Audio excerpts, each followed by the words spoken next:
Hello, my name is Ollie Ballard. I'm director at Business Leader, and today we have a really fascinating Business Leader Insight interview with Anne Hiatt. Anne is a non-executive director, but in her previous career, she worked very, very closely with Jeff Bezos, Eric Schmidt, and Marissa Mayer, who are all top business leaders who have gone on, created amazing companies that have changed the world. We'll be talking to Anne today about her new book, Bet on Yourself, and talking about some of those traits that those leaders had and what our audience can learn from Anne and her experiences in business in the world of Silicon Valley, tech and leadership. To kind of start off with, Anne, it'd be good just start right. Why did you decide to write the book? Yeah, I was a bit of an unwilling author, so deciding to write the book was a couple years in the making. I honestly started when I started public speaking. I got invited to speak at some conferences and started telling my story for the first time. And afterwards, audience members would come up to me and tell me what it meant to them or what it inspired them to do in their careers. And they would say, "Please tell me you're writing a book. Please tell me you're writing this down." And I honestly thought that was just a nice thing you said to speakers. I didn't take it seriously for a couple of years. And then I really realized it was towards the end of my time at Google when I was contemplating really actually leaving after 12 years that I felt the responsibility to kind of crystallize these best practices of these super performers I've worked with, translate these best practices for us normal people, and use my career as a case study to show anybody at any career stage that these principles and this playbook can apply to them as well. So that's really why I wrote it. I just felt like my career has been such a privileged business school working with some of the greatest minds of our generation. And that belongs in more heads than just mine. I want to inspire the next generation of entrepreneurs through these best practices. No, thanks, Anne. And on that point, though, those great leaders, you did start the book with a rather frank admission you nearly killed Jeff Bezos. Obviously, you clearly didn't because luckily he's still with us. But I just want to kind of get an insight, and you do touch on that in the book. I mean, what did you kind of learn? I mean, that's a big question about these leaders and how they're different. You know, Eric Schmidt, Marissa, and Jeff. I mean, if you can just kind of touch on that.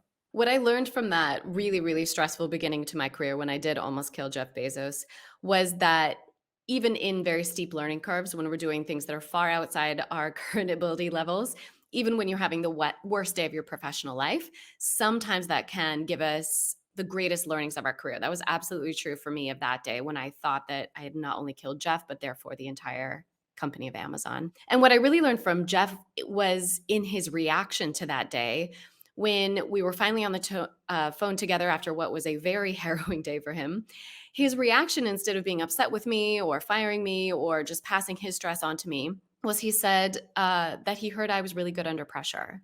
And that really shifted our relationship with each other. It showed his maturity as a leader to identify somebody who went through something really difficult, asked the right questions, assembled the right experts, and kept a cool head.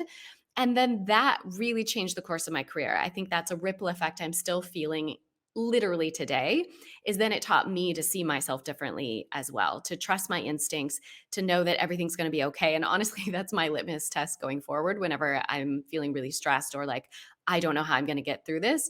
It's my mantra now of saying to myself, well, at least it's not a helicopter crash. And so that is really what I learned in that day. And the full story is in the book. So we'll use this as a teaser for that. Part two of your question was, what did I learn from the other leaders, which was Marissa Mayer and Eric Schmidt. And similarly, from Marissa, who I worked for my first 3 years at Google, she really taught me that being ready to take on a new challenge does not equal being ready to do it perfectly. I am a perfectionist by nature. Thankfully, my crazy career has nurtured that instinct out of me.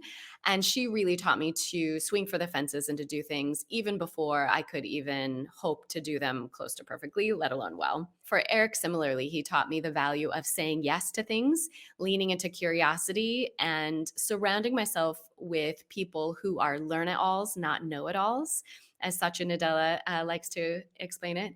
So I think there is this common theme of curiosity, of not being inhibited by perfection expectations, and to really just trust ourselves and our instincts and to be able to figure out how to do really hard things. No, thanks, Dan. That's really insightful. You also talk in the book about habits that are best avoided if you want to be successful. You mentioned some traits of people who are successful. Can you share some of those? I don't even know where to begin. I'm so grateful to have learned this incredible list of things from them. I think traits to be successful. As I mentioned, insatiable curiosity is something I see not only from these celebrity CEOs that I work for, but also the cast of characters that surround them. The second thing on that list for me is really about humility. And while that might not be the first characteristic you think about when you think of Jeff Bezos now as literally the wealthiest and probably therefore most powerful person on the planet, humility runs through his leadership and those of other super performers. I share in the book one really great example of the way in which Jeff counterbalanced his incredible intuition and smarts. He knew that he can be an intimidating character. And so one way that he inserted some humility into his leadership was creating a role that he originally titled The Shadow. And I talk a lot about the shadow. And that's something that's actually been in the news recently because that first shadow, who was hired just a few months before I started at Amazon in 2002, was Andy Jassy. And Andy Jassy, just a few months ago, has been named as Jeff's successor as Amazon's next CEO. Andy's role as shadow was to be at Jeff's side at all times, to sit in every meeting, read every email, be copied on every briefing so that he had the same context that Jeff did. And that informed his ability to do the second and most important part of his job, which was to challenge all of Jeff's ideas.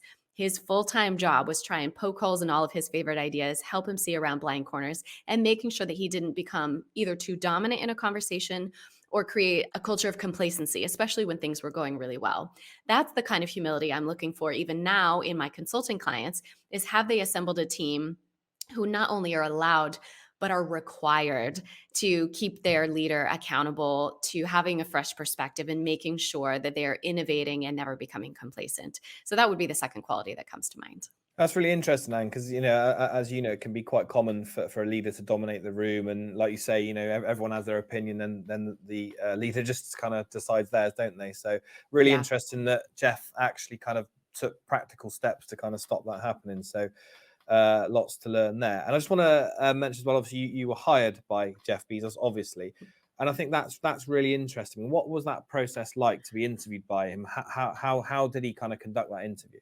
It came by a surprise, actually. The recruiter had not warned me in advance that my interviewer that day would be Jeff Bezos himself.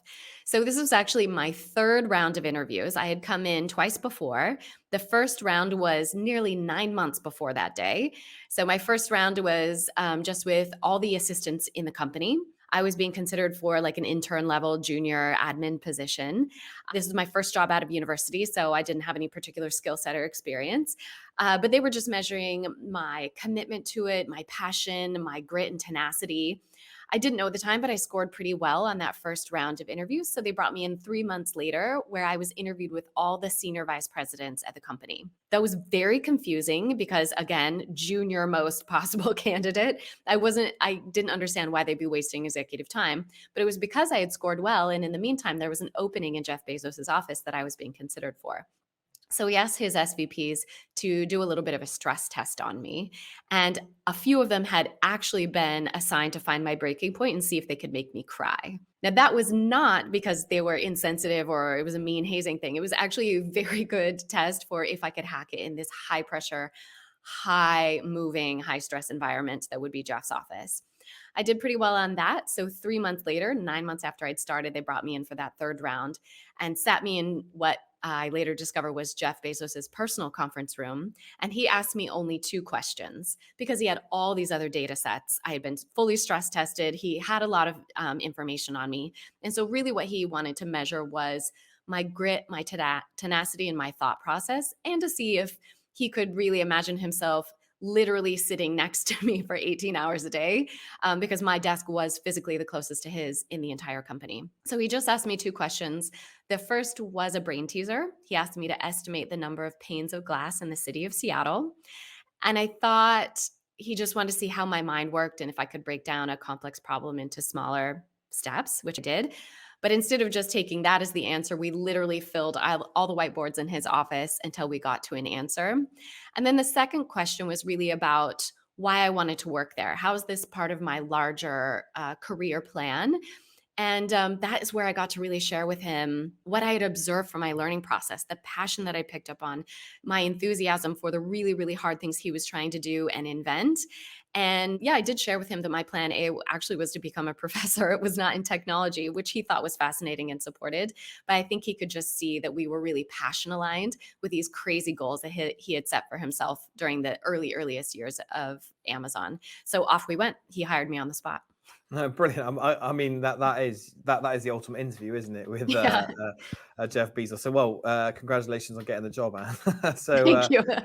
and yeah, what I mean, you mentioned you were in close quarters there with Jeff Bezos, and I think Mm. people who watch this will be really interested to see is there, not necessarily in those traits that you talked about earlier, but in his kind of day-to-day habits about when he ate or when he got up, and what Mhm. were there patterns which you can think actually that's what successful people do? I think that's such an important question. And while we look at Jeff and think of him as maybe this otherworldly, superhuman person, I do think that a lot of his success comes from those seemingly small daily habits. So I noticed when he came into the office every morning, he always had three fully read newspapers under his arm: the New York Times, the Wall Street Journal, and the Seattle Times. And so I started doing the same because at this point, I had no idea what we were doing in tech. Tech was a very new space. I knew nothing about it. I hadn't studied that in university. So I started reading those newspapers cover to cover. He was a voracious reader. He was always reading multiple books at a time, very, very just naturally curious. So, one, he prioritized filling his mind up every morning before he got into the office because his role as this visionary, innovative founder was to give, give, give all day. And so he was very purposeful in how to fuel himself to be able to perform at that level. And a second part of his morning routine habits was always a workout. Now, this was in the beginning of his career. I knew Jeff 1.0, the original nerd version, which is less of the superhero version that he is today. But he realized that his job as a founder and CEO was going to be very taxing. And so he prioritized taking good care of his health. He started eating really, really well. He started working out every morning. Even when he was traveling, sometimes I would ask hotels to open their hotel gym maybe an hour earlier than they normally would because we prioritized taking care of his mind and his body so that he could do the best job as CEO. So being very intentional about what fueled him and gave him that energy that he would then be required to do in his daily job. Then the second thing was how he ran his meetings. And this is a best practice I use today in my own company. I used when I worked later for Eric Schmidt at Google, and then I used for my consulting clients is his meetings were actively engineered for debate. No one was coming in just to give a weather report. In fact, he would require all of his teams to submit briefing documents in advance where they would have already, they're now called the 6-page memo. And the 6-page memos kind of laid out the argument, the decision to be made, all of the research that had been done, the pros and cons of recommended courses of action, and then a recommendation of how they should proceed. And the entire meeting was to debate that, to debate the premises upon which the decision was being made, if the correct information had been gathered, and to get everyone coming to a conclusion. And that academic rigor in decision making really helped them keep track of what was working and what wasn't as they had rapid scale of growth. Because if something started to go off the rails, they could go back to that 6-page memo, look at what were the premises upon which this decision was made. Okay, now it's starting to break because this has since changed or this has since changed. And so they could pivot their decision making. And it created a really good playbook for newcomers as the company was growing very, very quickly. The newcomers could then go in and have this kind of playbook of how decisions were being made and how they could replicate it as well with full context. And so I think with that, with like being very thoughtful about how to fuel himself as a leader and making sure that anytime he was in the room, he was there as a decision maker and no time was spent. He also wasn't depleted of energy unnecessarily. So, I mean, there's so many best practices I could share, but I think those are particularly helpful regardless of your career status or stage. I don't want to kind of dwell on that too much, but would you describe him as a workaholic? Was he someone who was non-stop work? Was it? He's definitely nonstop work. All of these CEOs I've worked for are that way. But I think there's a really important differentiator. When people see these super performers and they see them working, I mean, 80-hour weeks was nothing, especially the foundation of the internet when we were together. But there are reasons why they didn't burn out. The reasons why all of us were able to sustain that pace for so long was really about passion alignment. Jeff Bezos, Marissa Mayer, Eric Schmidt, none of them needed the money. They were not there for the paycheck. They were there because they couldn't think of anything more fun. While every day wasn't, headlines and being, Time Magazine's Person of the Year, which he was, it was because he felt like what he was contributing to the world was so important that it pulled him rather than him pushing it. And that energy exchange is really important. Well, not all of us are founders of our own companies.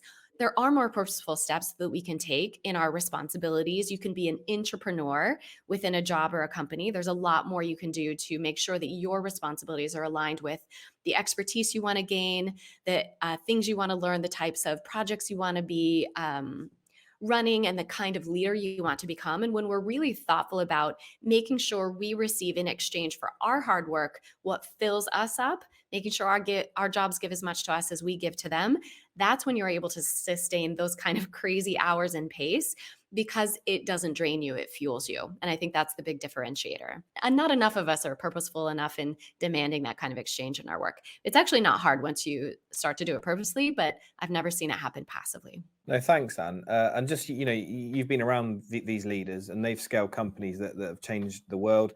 So, building the right leadership team around them is obviously really important. You've touched on how Jeff recruited as well. Did you learn any lessons from Jeff, Marissa, and Eric about building a reliable and quality leadership team, and how they do that? I think the number one differentiator between highly effective leaders is the leadership team that they assemble around themselves. They are all very, very purposeful. Their hiring bar is very high, and they are never tempted to just fill seats. I see so many scale-up founders who are just dying because they're growing so fast, and they're tempted to just fill seats as fast as they're growing. And that's a huge mistake in the long run. In fact, towards the end of Eric Schmidt's career at Google, he was there for nearly 2 decades. He was asked the question, "What's your biggest regret?" And he said he didn't take seriously enough hiring slow, firing fast. If he had one regret, it was not self-correcting some of the mistakes in hiring. Because I really have seen across Amazon and Google and my career now as a consultant that the biggest indicator of success is much more about the who that you assemble than the what and the how.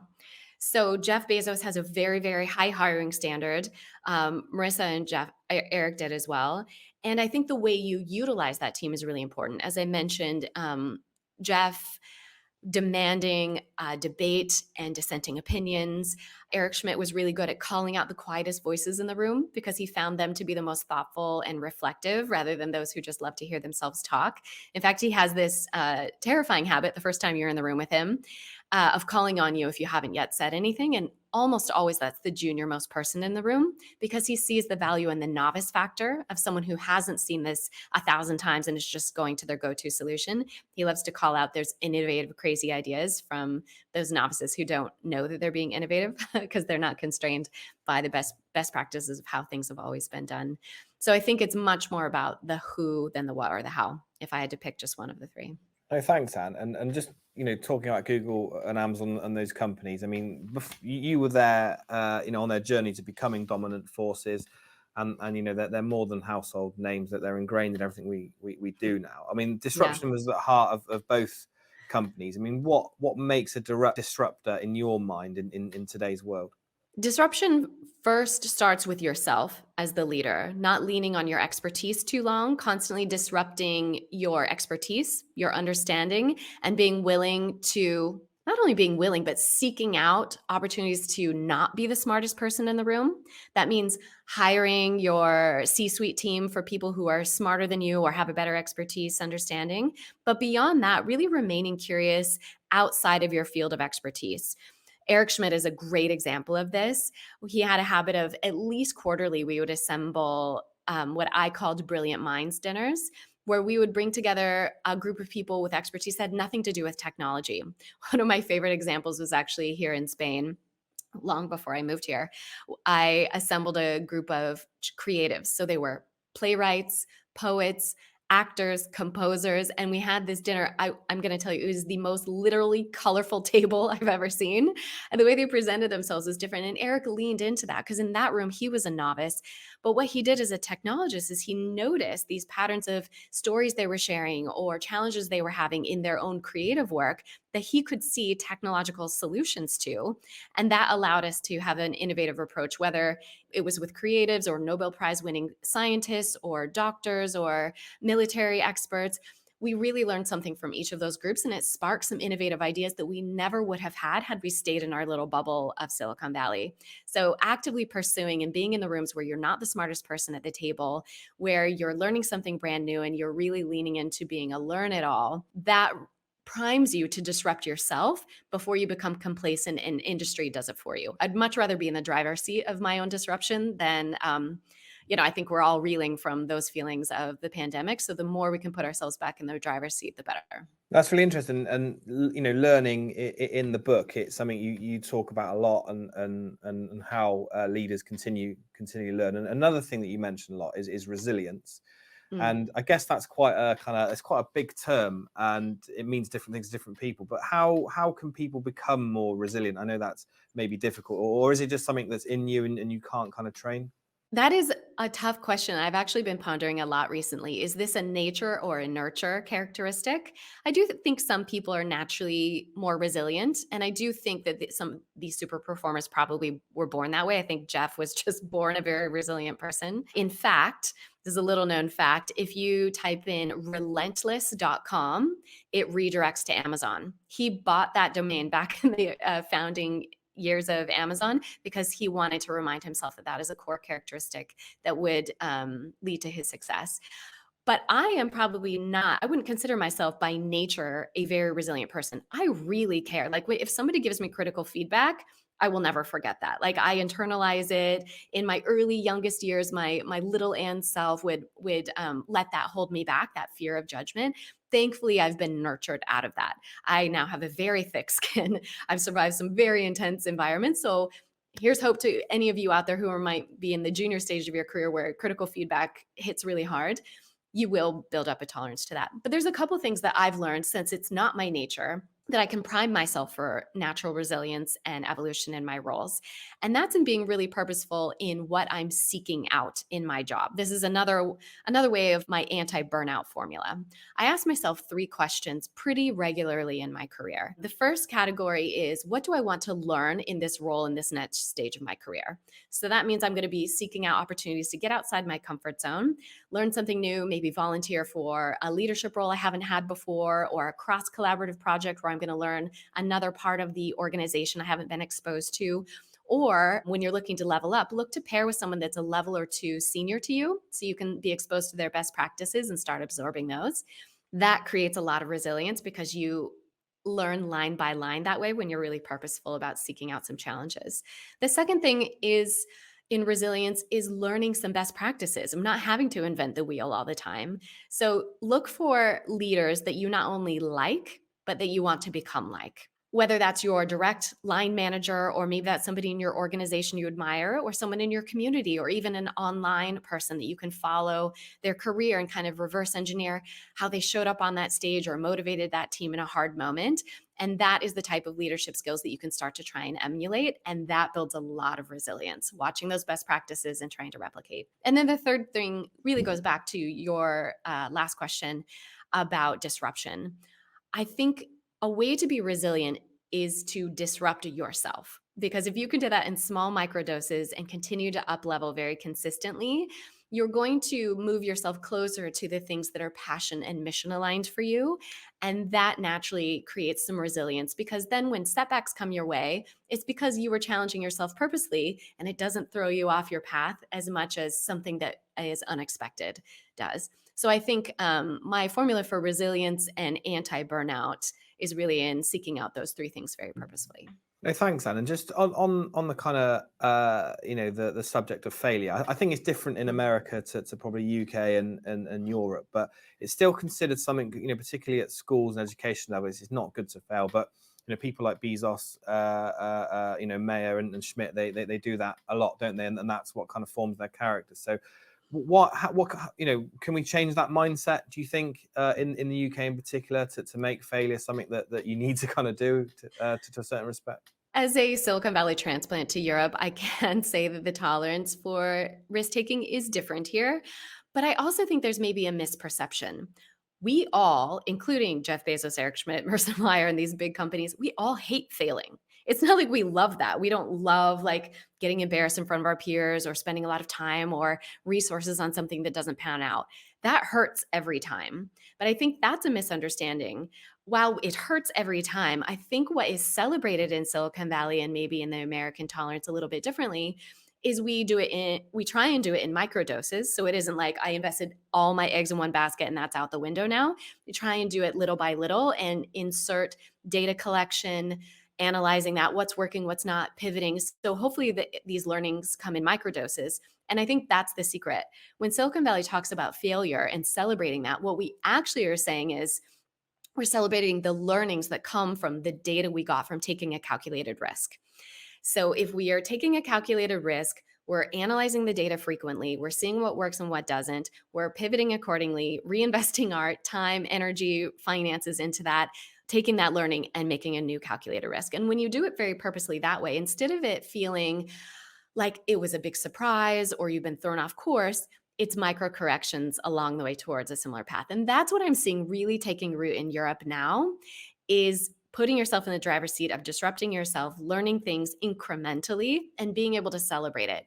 And I want to point out something here that not enough people do, including in Silicon Valley and in the States, which is while it's really natural to do that when something did not go well, when you didn't get the results you wanted or the return on that investment that you wanted, it's natural to do what in Silicon Valley we call a postmortem, which is a very morbid term for really analyzing and breaking down how did that happen and how do we make sure that this never happens again.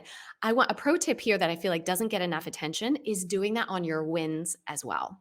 Not only in your failures, but really dissect when something performs outside of your expectations, take the time also to do a postmortem on that, break it down and be like, why was this exceptionally impactful? Why did we get the attention that we weren't expecting? Why did this resonate so much more with our clients, our users, our customers? And do that same thing of breaking it down into replicable steps so that you can cross-pollinate that across your organization or your projects or your big goals. And I think that's a big part of this failure formula is actually celebrating learnings, whether good or bad. A couple of other things that I picked up from the book that yeah, just sort of smaller sides. I mean, why did you decide to go for Scandinavian studies? It's just something that kind of I did wonder. It was It does seem out of left field, doesn't yeah. it? I studied international studies in undergrad. I gravitated towards European studies because it was a really interesting time in the world. This was right about the time when they were preparing to launch the euro. And so I thought it was a really interesting economics example of how the world is so interconnected. So I think a lot of it originally was around this rare occurrence of creating a global new currency that kind of pulled me into European studies in general. Then I'm Scandinavian by heritage. My family is from Sweden and Denmark. And so, as part of my international studies program, we were required to speak 2 foreign languages, which I know is common here in Europe, but not for Americans.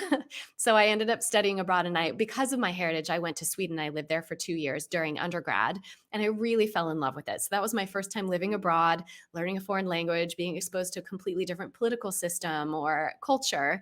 And then now living in Spain later, it's this nice full circle moment to be back in Europe. But that's really why I just felt like a blood connection to it. It was kind of part of my studies. And then after I left Amazon and did my PhD, I really focused on that because it was a big part of the dialogue in the world at the time. I was studying effects of membership in the European Union on social democratic states. And honestly, if I'd stayed with my plan A to be a professor, it was actually a really topical area of expertise at the moment, but my plan B worked out pretty well also. You mentioned obviously in the book as well, you met Shimon Peres through your work, Mm. and that had a kind of profound Mm. impact on you. Why in what way, Anne? There were 2 things that happened that day that were really important for my long-term career development. One was that was the first time I was invited into a meeting like that. I was traveling with Marissa Mayer, and we were doing an annual trip with her young APMs. So the APMs are associate product managers, and these are the brightest engineers from all over the world come in. It's a class of about 15 to 20. They come in and they do a training program. So they are paired with some highly effective managers to become the next generation of leaders at Google. They really believed, Marissa in particular, believed in homegrown talent. And so at the end of their program, which is a 2-year rotation program, we did a global tour. It was in the middle of this global tour in, I think it was 2007. We had gone to Tokyo and Beijing, Bangalore, and we were in Tel Aviv, which is a great startup hub. So much creativity and innovation comes out of Israel. And when we had just arrived in country, we got a message from Shimon Peres' office asking us to come because he had just started Shimon Peres' Center for Peace. He had won the Nobel Prize, Peace Prize, I think 10 years just before that. And he really wanted to help use this natural innovative tendencies in his country to have peaceful effect in the region and the globe. And so he wanted to invite us as technologists to come in and talk to him about how he could scale peace process in the world. And it was a great privilege. And I stayed up all night preparing this briefing document for Marissa so that we could make the most good happen out of this short meeting as we could. And when she was on to the way to the meeting, because I'd been up all night with the policy teams and I knew the talking points backwards and forwards, she invited me to join the meeting. That had never happened before. So this is really a up-leveling moment for me. And I was so grateful that she as a leader would invest in me and take a chance on inviting me into a very, very impactful meeting. And then once I was in that room, I was appropriately terrified. I mean, these are very powerful executives, and it was a one-on-one meeting between Marissa and Shimon Peres. And instead of allowing me to sit quietly in the corner, which probably would have been my tendency, Shimon Peres treated me like an equal third part. He would ask me questions. He was very insightful when we would ask questions or share something we were doing. He had this incredible ability to up-level our comments and our questions into something that just felt otherworldly. I mean, he just has such a gift for words and such a peaceful presence. And so I learned something from Marissa in investing in me as a junior employee and seeing some enthusiasm and talent on my part that could be utilized. And him as a leader of really appreciating the perspectives of everyone in the room. And that is something I hope I will pay forward through the rest of my career to emulate those best practices. No, thanks, Anne. And yeah, I mean, those were my questions. I guess to finish off, it would be good just to say, why should people come and read your book? We have it here. And yeah, just a conclusion there, please, Anne. Ollie, thank you so much for this interview. It means a lot to me to share this with your community. What I really hope resonates is that everyone, no matter your stage of your career, there are things that we can do to empower ourselves to make our dreams come true. I started my career in 2002, just after the dot-com bust in Seattle, which was a very tech-heavy city. It seemed on the outside that all opportunities had evaporated overnight. When I was getting ready to graduate, I sent out 50, probably 100 resumes and didn't get a single call back at first. There might be someone out there listening who feels that way, who feels like your plan A has disappeared because of the pandemic and because of some tightening of the belts or, global chaos. I'm here to tell you that maybe that's the best thing that could ever happen to you, which was the case for me. Maybe it will force you to think creatively about what you want to contribute to the world and try out a job title or an industry you hadn't yet considered. The second is for those who are really looking to up level. Maybe you're trying to get your big break, take on a leadership role you haven't had before, get that big client account. That happened to me in 2008. I was at Google. I'd been there for almost 3 years.